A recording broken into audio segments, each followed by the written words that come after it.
Abakunzi bacano inama nziza ku buzima twongeye kubasuhuza. Ni wa mwanya mwiza tubagezaho byinshi bitandukanye bijyanye n'ubuzima bwawe, uko wakwirinda indwara, ibyo warya kugira ngo umererwe neza ndetse n'uko wafata ubuzima bwawe muri rusange. Wibuke gukanda subscribe kuri YouTube channel inama nziza ku buzima ndetse ukane n'inzogera iri ku ruhande ujye ubona inkuru twaguteguriye uri uwa mbere. Uyu munsi rero tugiye kuganira ku mpamvu enye z'ingenzi zitera kudakura neza kw'igitsina gabo cyangwa se ibyo bita penile atrophy mu ndimi z'amahanga. Muri iki gihe abagabo benshi usanga bafite ibibazo bitandukanye byo gukora imibonano mpuzabitsina hamwe n'abo bashakanye, ndetse bikagira ingaruka mbi mu mibanire mu miryango, aho usanga hahoramo intonganya za hato na hato. Ibi akenshi usanga biterwa n'ibibazo bitandukanye nk'umunaniro ukabije, ubushake buke, indwara zica intege umubiri ndetse n'imibanire itari myiza hagati y'abashakanye. Gusa nubwo bimeze gutyo, hari n'abananirwa gukora imibonano mpuzabitsina kubera kugira igitsina gito kiri hafi ya ntacyo, aribyo bita mu ndimi z'amahanga penile atrophy cyangwa se atrophy of the penis. Ese byaba biterwa n'iki?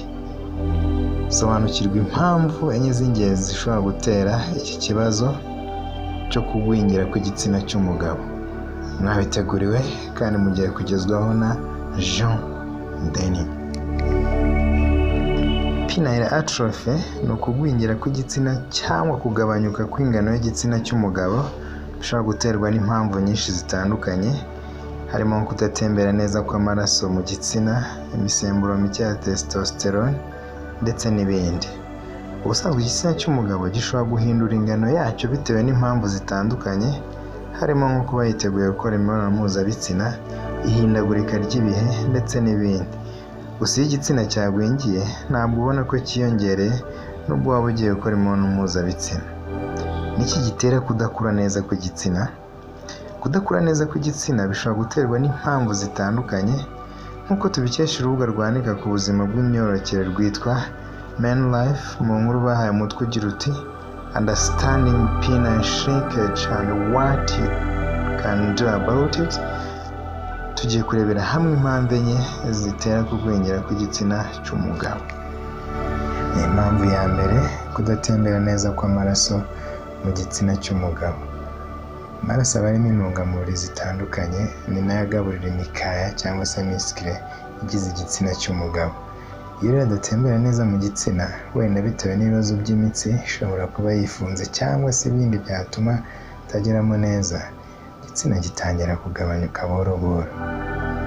Impamvu ya kabiri, kugira imisemburo mike bita testosterone. Ubusanzwe imisemburo y'abagabo bita testosterone ifasha igitsina gukura no gukora neza.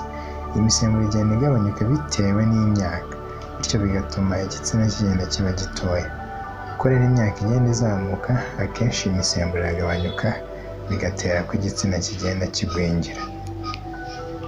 Impamvu ya gatatu, uburwayi butandukanye bushobora gufata imikaya igize igitsina cy'umugabo cyangwa se misikire zigize igitsina cy'umugabo.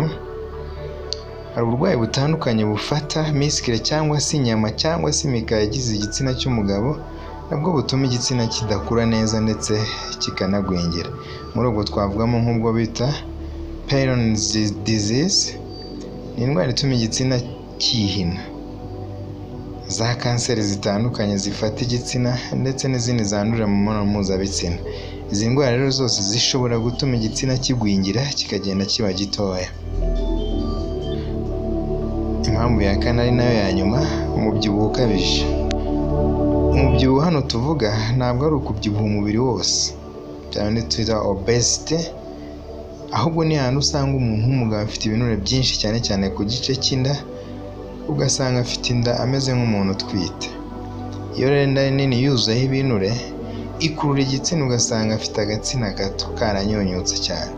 Si byiza rero kubyibuha birengeje urugero, cyane cyane kubyibuha inda, bimwe benshi bita za nyakubahwa, kuko bituma igitsina cy'umugabo kigwingira cyane.